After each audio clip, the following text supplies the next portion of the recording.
Hi guys, আসসালামু আলাইকুম রহমতুল্লাহি ওবারকাতু। কেমন আছো সবাই? আশা করি সবাই অনেক ভালো আছো। আলহামদুলিল্লাহ, তোমাদের তো আমিও অনেক ভালো আছি। তো দেখো, আজকে প্রচণ্ড বৃষ্টি হচ্ছে, কিন্তু আমার ঘুম থেকে উঠতে ভালো লাগে না। তোমরা ভাবছো যে এত জলদি কেন রান্না করছো? কারণটা আমি বলছি, দাঁড়াও। কারণটা হচ্ছে, আমার হাজব্যান্ড নাইটে গিয়েছিল, তো 5:30 বাজতে চলে এসছে সকালে মর্নিংয়ে। তারপরে ফির যাবে 11টায়। তো তার জন্য আমাকে রান্না করতে হচ্ছে। তাই একদিকে চা করেছি, এটা গোলা রুটি করছি। এটাকে কে কী রুটি বলো প্লিজ আমাকে কমেন্টে বলো। আর একদিকে দেখো বেগুন মাছ করেছি, আর একদিকে ভাত করে নিচ্ছি। আজ একটা তরকারি ভাত।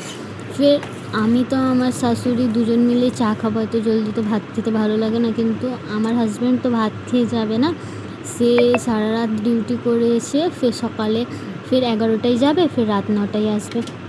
তো তার জন্য আর প্রচণ্ড গরম ছিল বলে আমরা নিচের রুমে শুচ্ছিলাম। তো নিচে সব কাজ হয়ে গিয়েছে, থালা ধোয়া, কাপড় ধোয়া সবই হয়ে গিয়েছে, কিন্তু সব তো দেখানো সম্ভব না। সংসার মাধ্যমে একই কাজ সকলার, আর একই কী দেখাবো বলো।